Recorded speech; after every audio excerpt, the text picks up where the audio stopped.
0.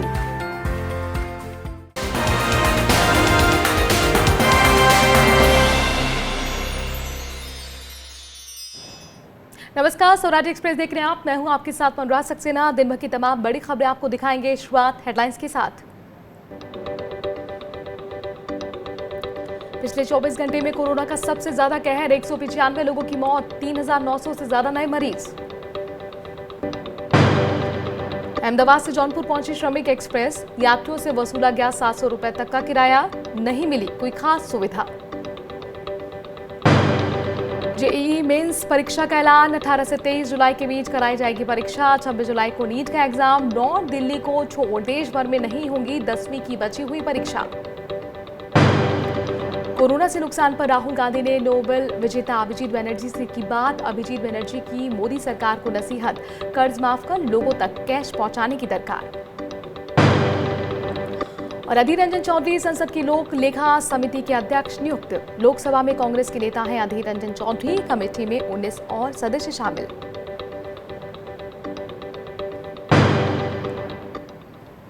भारत में कोरोना के अब तक 40,711 से ज्यादा केसेस सामने आ गए हैं, जिनमें से 1,583 लोगों की मौत हो चुकी है, जबकि 13,161 लोग ठीक होकर डिस्चार्ज हो चुके हैं। स्वास्थ्य मंत्रालय के संयुक्त सचिव लव अग्रवाल ने बताया कि पिछले 24 घंटे में कोरोना के सबसे ज्यादा केस आए हैं और सबसे ज्यादा मौतें हुई हैं। उन्होंने कहा कि 24 घंटे में 195 लोगों की जान गई और 3,900 से ज्यादा मामले सामने आए। साथ ही उन्होंने ये भी बताया कि कोरोना का रिकवरी रेट बढ़कर 27.41% हो गया है। अगर हम पिछले 24 घंटे में देखें तो पाते हैं कि 1020 पेशेंट्स क्योर हो चुके हैं, जिससे हमारी टोटल क्योर लोगों की संख्या बढ़कर अब 12,726 हो गई है, जिसके कारण हमारा टोटल रिकवरी रेट बढ़कर अभी 27.41 हो चुका है। पिछले 24 घंटे में 3,900 एडिशनल केसेस कंफर्म नोट किए गए हैं, जिसके कारण हमारी कुल कंफर्म केसेस की संख्या अब बढ़कर 46,433 हो चुकी है। पिछले 24 घंटे में भारत में कोविड-19 के कारण हुई डेथ्स में 195 केसेस का इंक्रीज नोट किया गया है, जिसके कारण कुल डेथ्स की संख्या अब बढ़कर 1,568 हो चुकी है। वहीं गृह मंत्रालय ने कहा कि सरकार विदेश में फंसे भारतीयों को वापस लाएगी। उन्हें लाने की प्रक्रिया 7 मई से शुरू होगी। विदेश से आए इन लोगों को 14 दिनों तक क्वारंटीन में रहना होगा। मंगलवार को प्रेस कॉन्फ्रेंस में गृह मंत्रालय की संयुक्त सचिव पुण्य सलीला श्रीवास्तव ने कहा कि दुकान पर एक साथ 5 लोग से ज्यादा नहीं हो सकेंगे। विवाह में 50 लोग से ज्यादा लोग शामिल नहीं हो सकते हैं। अंतिम संस्कार में 20 से ज्यादा लोग शामिल नहीं हो सकते हैं। हर किसी को मास्क लगाना जरूरी है। सार्वजनिक जगहों पर एक दूसरे के बीच 2 गज दूरी जरूरी है। भारत सरकार ने विदेशों में फंसे भारतीयों को वापस भारत लाने के लिए सुविधा प्रदान करने की अनुमति दे दी है। यात्रा की व्यवस्था हवाई जहाज या नौसेना के जहाजों द्वारा की जाएगी। इस संबंध में एसओपी तैयार की गई है और आज जारी कर दी जाएगी। विदेश मंत्रालय के दूतावास और उच्च आयोग ऐसे व्यथित भारतीय नागरिकों की सूची तैयार कर रहे हैं। ये सुविधा पेमेंट बेसिस पर उपलब्ध कराई जाएगी। लॉकडाउन के कारण देश के मौजूदा हालात को लेकर कांग्रेस के पूर्व अध्यक्ष और पार्टी सांसद राहुल गांधी ने नोबेल पुरस्कार विजेता अर्थशास्त्री अभिजीत बनर्जी से वीडियो कॉन्फ्रेंसिंग के जरिए बातचीत की। दोनों के बीच अर्थव्यवस्था की चुनौतियों समेत कई मुद्दों पर अहम चर्चा हुई। बातचीत के दौरान राहुल गांधी ने कहा कि मौजूदा दौर में कैश का बड़ा संकट नजर आ रहा है। बैंकों के सामने बड़ी चुनौती होगी और लोगों की नौकरियों पर भी संकट नजर आ रहा है। इस पर अभिजीत बनर्जी ने कहा कि ये बिल्कुल सच होने जा रहा है। भारत को बड़े आर्थिक पैकेज की जरूरत है। सरकार ने अभी तक जो पैकेज दिया है वो जीडीपी के 1% के बराबर है, जबकि अमेरिका 10% तक पहुंच गया है। बनर्जी ने कहा कि एमएसएमई सेक्टर को ज्यादा मदद की दरकार है। अभिजीत बनर्जी ने यह भी कहा कि सरकार को कर्ज को माफ करना चाहिए और लोगों के हाथ में कैश पहुंचाने की जरूरत है। राहुल गांधी ने कहा कि कोरोना संकट में केंद्र भले ही बड़े फैसले ले, लेकिन जमीनी फैसले लेने का अधिकार राज्यों को मिलना चाहिए। लेकिन केंद्र सरकार राज्यों को अधिकार नहीं देना चाहती। चर्चा के दौरान राहुल गांधी ने यह भी कहा कि सरकार के पास लॉकडाउन से बाहर आने के बाद का भी एक मजबूत प्लान होना चाहिए। अर्थशास्त्री अभिजीत बैनर्जी ने कहा कि जिन लोगों के पास राशन कार्ड नहीं है, सरकार को उनके लिए अस्थायी राशन कार्ड की व्यवस्था करनी चाहिए ताकि गरीबों को फ्री में गेहूं, चावल, दाल जैसी जरूरी चीजें मिल सकें। बातचीत के दौरान राहुल गांधी ने अभिजीत बैनर्जी से पूछा कि कोरोना और लॉकडाउन का देश के गरीबों पर क्या असर पड़ेगा। यूपीए सरकार के दौरान एक नीतिगत ढांचा था, लेकिन अब ऐसा दिख नहीं रहा है। इस पर बैनर्जी ने कहा कि यूपीए सरकार ने काफी अच्छी नीतियां लागू की थी, लेकिन अब सरकार उन नीतियों को यहां पर लागू नहीं कर रही है। आपको बता दें कि इससे पहले 30 अप्रैल को राहुल गांधी ने आरबीआई के पूर्व गवर्नर रघुराम राजन से भी चर्चा की थी। राजन ने कहा था कि गरीबों की मदद के लिए सरकार को 65,000 करोड़ रुपए खर्च करने चाहिए। There is also a link between the economic damage that is going to come to those businessmen and the ability of these people to maintain a job. Absolutely. I mean, that's the reason why a lot of us have been saying that we need a stimulus package. Mm-hmm. That's what the US is doing. That's what Japan is doing. That's what Europe is doing. We really haven't decided on a large enough stimulus package. We're still talking about 1% of GDP or something.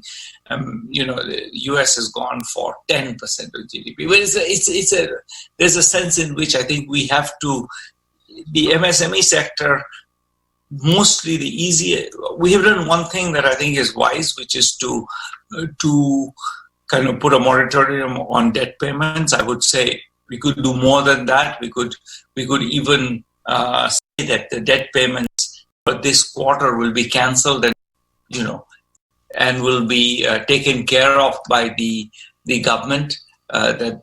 So we could do a bit more than that, so that you don't actually have to pay for a quarter where you never pay. It's not just a matter of rescheduling it, just permanently cancel it. We could do that, but beyond that, I think it's not clear that targeting the MSME sector is the right channel. It's more reviving demand, giving money in the hands of everybody so that they go buy in the stores or they buy consumer goods. The MSME sector produces a bunch of stuff that people will want. Actualization of the welfare structure was based on the idea that anybody who's really not in where they're supposed to be is actually working and is earning an income, and therefore we don't have to worry about them. And that's what's collapsed. And then the question of poverty, it's not obvious to me that if the economy revives, there needs to be a durable effect on poverty. The real concerns are, will the economy revive? And in particular, how does one think through the possible time paths of this disease through that process? I think we should try to be optimistic about the survival of the overall economic well-being of the country. But a lot we of need to take the right actions. वहीं राहुल गांधी ने tweet कर सरकार को corona virus और अर्थव्यवस्था से निपटने के लिए 2 चीजें बताई हैं। राहुल गांधी ने ट्वीट कर लिखा है कि वायरस से निपटने के दौरान जोन के बारे में सोचें, और दूसरी लाइन में उन्होंने लिखा है कि अर्थव्यवस्था को दोबारा से शुरू करते वक्त हमें सप्लाई चेन के बारे में सोचना होगा। उन्होंने ट्वीट किया है, while tackling the virus think in terms of Jones, while reopening the economy think in terms of supply chains. Congress अध्यक्ष सोनिया गांधी बुधवार को कांग्रेस शासित मुख्यमंत्रियों से वीडियो कॉन्फ्रेंसिंग के जरिए बात करेंगी। माना जा रहा है कि इस बैठक में सोनिया गांधी कोरोना पर मौजूदा हालात की जानकारी ले सकती हैं। इससे पहले वो कह चुकी हैं कि जो प्रदेश इकाई हैं कांग्रेस की, वो अपने लेवल पर खर्चा उठाएं, जो प्रवासी मजदूर हैं उनको फ्री ऑफ कॉस्ट जाने दिया जाए। कोरोना से हो रहे नुकसान की भरपाई के लिए देश के अलग अलग राज्य सरकारों ने पेट्रोल डीजल की कीमतों में बढ़ोतरी कर दी है। असम, नागालैंड, चेन्नई के बाद दिल्ली में भी पेट्रोल डीजल महंगा हो गया है। दिल्ली में पेट्रोल ₹1.67, डीजल ₹7.10 महंगा हो गया है। दिल्ली सरकार ने पेट्रोल पर वैट 27 से 30% बढ़ा दिया है। वहीं डीजल पर 16.75 से बढ़ाकर 30% वैट कर दिया गया है। इसके पहले कल चेन्नई में पेट्रोल 3 रुपए 26 पैसे, डीजल 2 रुपए 51 पैसे महंगा हो गया। वहीं पिछले सप्ताह लॉकडाउन के बीच नागालैंड में पेट्रोल डीजल पर कोविड-19 सेस लगाकर कीमतों में भारी इजाफा किया। 28 अप्रैल की मध्यरात्रि से राज्य में पेट्रोल 6 रुपए और डीजल पर 5 रुपए प्रति लीटर महंगा हो गया है। इससे पहले असम सरकार ने डीजल पर 5 रुपए प्रति लीटर और पेट्रोल पर 6 रुपए प्रति लीटर टैक्स बढ़ा दिया था। दिल्ली में पेट्रोल डीजल के दाम बढ़ाने पर कांग्रेस के वरिष्ठ नेता और मध्य प्रदेश के पूर्व मुख्यमंत्री दिग्विजय सिंह ने बड़ा हमला बोला है। उन्होंने मोदी, शाह और आप सरकार को एक ही सिक्के के दो पहलू बताया है। दिग्विजय सिंह ने ट्वीट कर लिखा, Modi Shah government and AAP government are two faces of the same coin. With low global oil prices, the prices of diesel and petrol should have come down, giving advantage to the consumer, but they have increased taxes and increased prices, and that too during COVID health crisis. Shameful. एक छोटे से break के लिए यहाँ पर रुक रहे हैं, जल्द हाजिर होते हैं।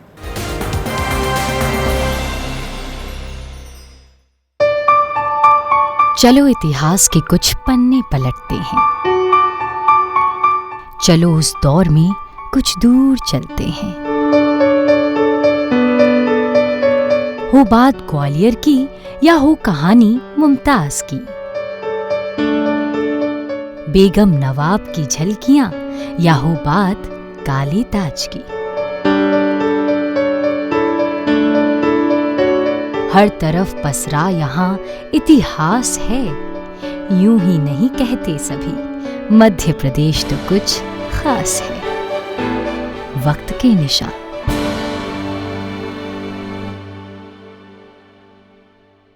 स्ट्रीम कोई भी हो, बेस्ट करियर ऑप्शन के लिए है Bhabha university. Best faculty, world class infrastructure, scholarships, hitech labs, 27 acre of lush green campus, hostel facility, admissions open for engineering, pharmacy, dental, computer application, management and agriculture. Bhabha university at Hoshangabad road Bhopal. Call 91650 25500।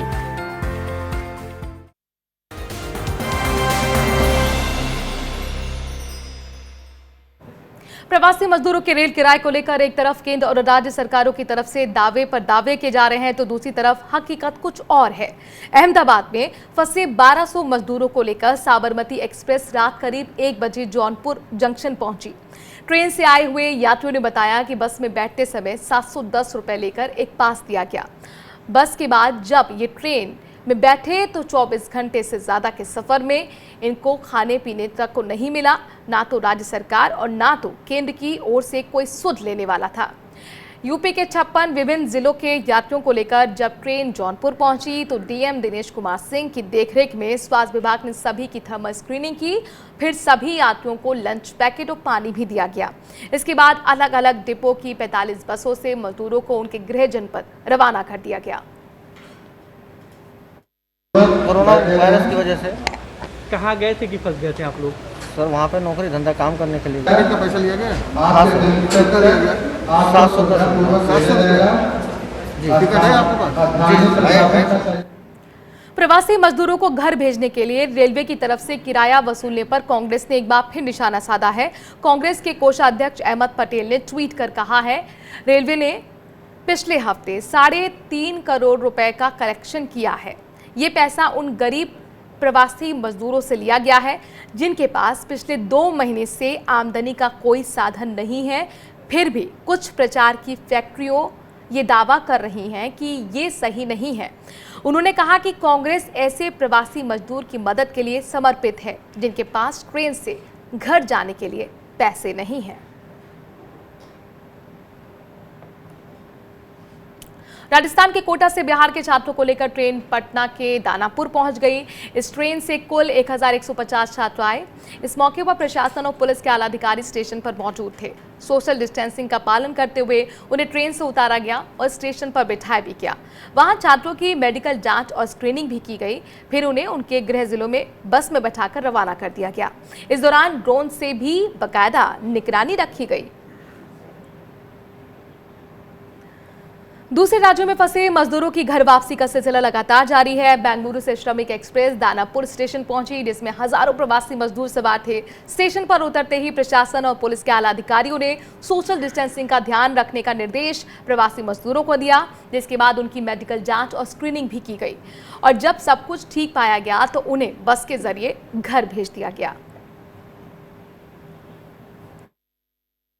यहाँ जो भी दानापुर में train आएगी, इसी व्यवस्था के तहत उनको मेडिकल स्क्रीनिंग करा करके संबंधित जिलों में बस के माध्यम से भेजा जाएगा। जो विभाग हैं उनके मार्गदर्शन में राज्य सरकार के द्वारा जो भी निर्देश दिया जा रहा है, उसी के अनुसार सारी तैयारी इस तरह से की गई है कि किसी पैसेंजर को दिक्कत नहीं हो और जो प्रवासी मजदूर आ रहे हैं वो अपने गंतव्य स्थान तक पहुँच सकें। लॉकडाउन में फंसे प्रवासी मजदूरों को स्पेशल ट्रेन के जरिए जालंधर से झारखंड भेजा गया। जालंधर के एडीसी ने रेलवे को सभी का किराया दिया। जाने से पहले प्रवासी मजदूरों की स्क्रीनिंग भी की गई। इस मौके पर लोगों ने कहा कि पंजाब में कामकाज बंद होने से उनके सामने रोजी रोटी का संकट खड़ा हो गया था।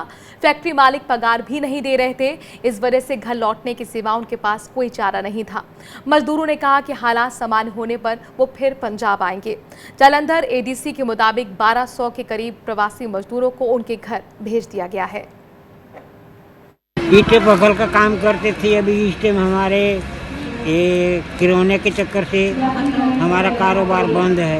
हमारे लिए रोटी पानी नहीं मिल रहा था, क्या करें, काम बंद हो गया हमारा। नहीं, पंजाब सरकार तो खाने के लिए पूरी सुविधा उपलब्ध करवा रही है, रहने के लिए करवा रही है। नहीं मिला हम लोग को। आपको नहीं मिला? अभी तक मार्च का तनख्वाह नहीं मिला सर। ओके, तो क्यों पंजाब सरकार तो कह रही है कि किसी की तनख्वाह नहीं काटी जाएगी, उनको तनख्वाह दी जाएगी, काम हो ना हो। हम लोग 22 तारीख तक मार्च में भी काम की, तो हम वो पेमेंट अभी तक नहीं मिला सर। तकरीबन 1200 ਜਿਹੜੇ ਯਾਤਰੀ ਜਾਣਗੇ ਝਾਰਖੰਡ ਦੇ ਨਾਲ ਸੰਬੰਧਿਤ, ਤੇ ਇਹ ਜਿਹੜੇ ਸਾਰੇ ਜਿਹੜੇ ਹੈਗੇ ਆ ਸਾਡੇ ਜਲੰਧਰ ਦੇ, ਇਹਨਾਂ ਨੂੰ ਮਤਲਬ ਡੀਸੀ ਸਾਹਿਬ ਵੱਲੋਂ ਜਿਹੜਾ ਚੈੱਕ ਕੱਟ ਕੇ ਦਿੱਤਾ ਗਿਆ ਡਰਾਫਟ ਜਿਹੜਾ ਰੇਲਵੇ ਨੂੰ 7,85,000 ਦਾ। सुप्रीम कोर्ट ने गृह मंत्रालय द्वारा तय प्रवासी मजदूरों की परिभाषा में दखल देने से इनकार कर दिया है। गृह मंत्रालय ने साफ किया है कि लॉकडाउन से ठीक पहले मूल स्थान से चले जाने वाले लोगों की ही अभी वापसी की इजाज़त मिलेगी। वो लोग इसके दायरे में नहीं आएंगे जो पहले से कामकाज के चलते अपने मूल स्थान से दूर हैं। वहीं कांग्रेस नेता जयराम रमेश ने पलायन कर रहे मजदूरों को राशन सुनिश्चित करने की सुप्रीम कोर्ट से मांग की थी। कोर्ट में केंद्र सरकार ने मांग पर ध्यान देने का भरोसा दिया, जिसके बाद जयराम रमेश ने याचिका वापस ले ली।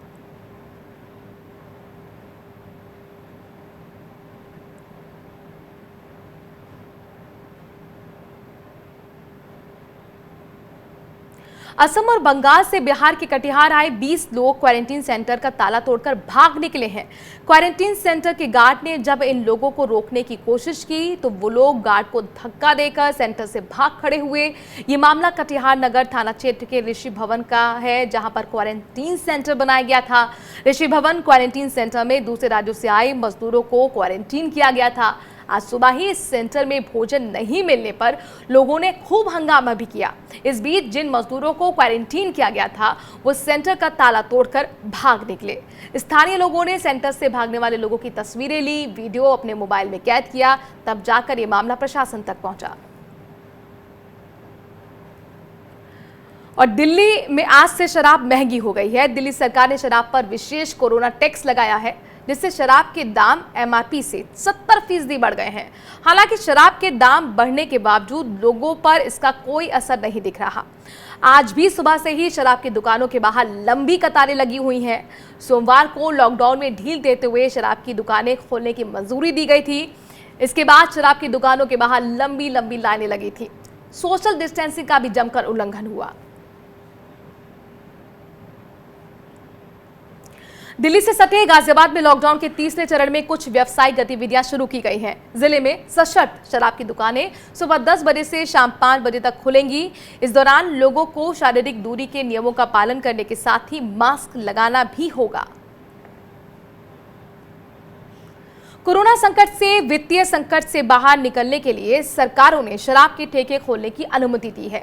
इसके लिए चंडीगढ़ में विरोध के बावजूद कर्फ्यू हटाकर लॉकडाउन 17 मई तक जारी किया गया है और लोगों को काफी छूट भी दी गई है, जिसके चलते ठेकों के बाहर शराब खरीदने वालों की कतारें लगातार बढ़ रही हैं। इससे सोशल डिस्टेंसिंग की भी धज्जियां उड़ रही हैं।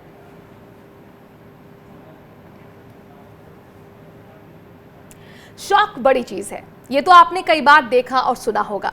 इसकी एक और बानगी लॉकडाउन में भी देखने को मिल रही है।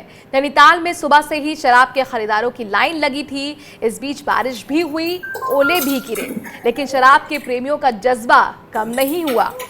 ओलों की बारिश होती रही और लाइन भी आगे बढ़ती रही। तस्वीरों में आप देख सकते हैं कि कैसे शराब के प्रेमी बारिश में शराब खरीदने के लिए लाइन में लगे हुए हैं।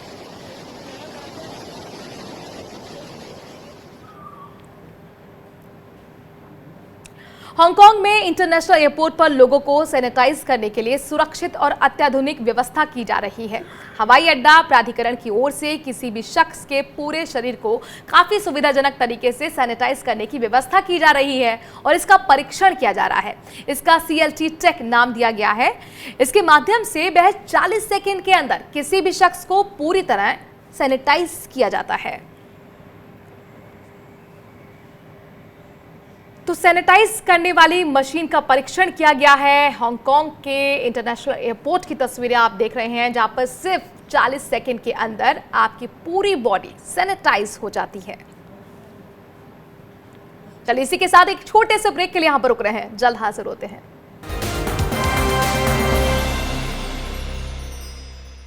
RKDF university, a world class university, जहां स्टूडेंट्स को ये ध्यान में रखकर पढ़ाया जाता है कि वो जॉब क्रिएटर्स बन सके, न कि सिर्फ job seekers. So join NIRF ranked university and become CEO of your company. At RKDF University, we focus on all-round development of a student. Courses offering BA, BCom, MA, MCom, BBA, MBA, BSW, MSW, B.Ed, D.Ed, M.Ed. Visit RKDF University at Gandhinagar, Bhopal or call on toll-free number 1800-2700-320.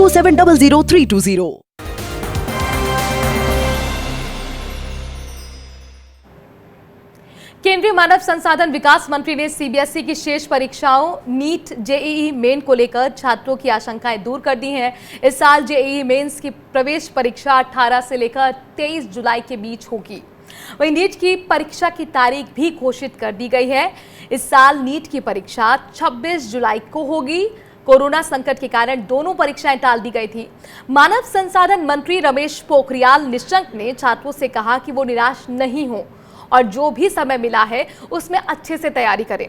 UGC net परीक्षा को लेकर केंद्रीय मानव संसाधन मंत्री ने कहा कि जून के बाद कई परीक्षाओं के कार्यक्रम बन सकते हैं। वहीं स्नातक परीक्षाओं को लेकर भी मानव संसाधन मंत्री ने कहा कि उच्च शिक्षा का अकादमिक कैलेंडर जारी कर दिया गया है और अंतिम सेमेस्टर के लिए परीक्षा जुलाई में आयोजित की जाएगी। उन्होंने कहा कि यूनिवर्सिटी अगस्त से नया सत्र शुरू कर सकती है। साथ ही मानव संसाधन मंत्री ने 10वीं की परीक्षा को लेकर निशंक ने कहा कि नॉर्थ ईस्ट दिल्ली के छात्रों को छोड़कर 10वीं कक्षा के छात्रों के लिए कोई परीक्षा आयोजित नहीं की जाएगी। जो JEE की जो हमारी परीक्षाएं हैं वो हमने तय किया है कि 19 जुलाई 2020 से 23 जुलाई 2020 तक ये JEE की परीक्षाएं होंगी। भारत मां के अमर सपूत शहीद मेजर अनुसूद को अंतिम विदाई दी गई। उनके अंतिम संस्कार में बड़ी तादाद में लोग शामिल होना चाहते थे, लेकिन कोरोना के चलते उनके परिजन और करीब रिश्तेदार ही अंतिम संस्कार में शामिल हो पाए। अनुसूद जम्मू कश्मीर के हंदवाड़ा में आतंकियों के साथ हुई मुठभेड़ में शामिल जब हुए तो वहां शहीद हो गए। इस मौके पर उनके पिता ने कहा कि उन्हें अपने बेटे की शहादत पर गर्व है। वहीं जयपुर में शहीद कर्नल आशुतोष शर्मा को अंतिम सलाम किया गया। गमजदा परिवार को CM गहलोत ने ढांढस बंधाया और हर संभव मदद का वादा किया। CM गहलोत ने कहा कि कर्नल आशुतोष शर्मा की शहादत को पूरा देश याद रखेगा। कर्नल आशुतोष शर्मा जी के बलिदान को पूरा देश याद करेगा। पूरे मुल्क को गर्व है उनके त्याग पर, बलिदान पर, और जिस रूप में उन्होंने अपने देश के लिए कुर्बानी दी है वो हम सब के लिए फख्र की बात है। मौसम में उतार चढ़ाव जारी है। राजस्थान के टोंक जिले में सोमवार की शाम आए तूफान ने भारी तबाही मचाई। इससे 2 महिला और 1 बच्चे समेत 4 लोगों की मौत हो गई, जबकि दर्जनों लोग घायल हुए हैं। वहीं पटना में मंगलवार की सुबह अचानक मौसम बदल गया और दिन में ही रात जैसा नज़ारा दिखाई देने लगा। इसके बाद तेज बारिश शुरू हुई। बिहार के दूसरे इलाकों में भी तेज बारिश और आंधी चलने की खबर है। इससे आम और लीची की फसल को खासा नुकसान पहुंचा है। इससे कई जगहों पर खेतों में खड़ा गेहूं भी भीग गया। तो लगातार मौसम में उतार चढ़ाव आप देख रहे हैं। राजस्थान की ये पहली तस्वीर है टोंक में, जहां पर तूफान ने भारी तबाही मचाई है। यहां पर 4 लोगों की मौत हो गई, जिसमें एक महिला, एक बच्चा भी शामिल है। तो वहीं पटना में भी आज सुबह रात जैसा नज़ारा हो गया। उसके बाद बारिश हुई, आंधी आई और यहाँ पर बताया जा रहा है कि फसल को काफ़ी नुकसान पहुँचा है। खासतौर पर आम और लीची की फसल को नुकसान पहुँचा है। वहीं जिनके गेहूँ नहीं कट पाए थे उनके लिए भी काफ़ी नुकसान की खबर है। चलिए इसी के साथ छोटे से ब्रेक के लिए यहाँ पर रुक रहे हैं, लेकिन देश और दुनिया की बाकी खबरों के लिए देखते रहिए स्वराज एक्सप्रेस।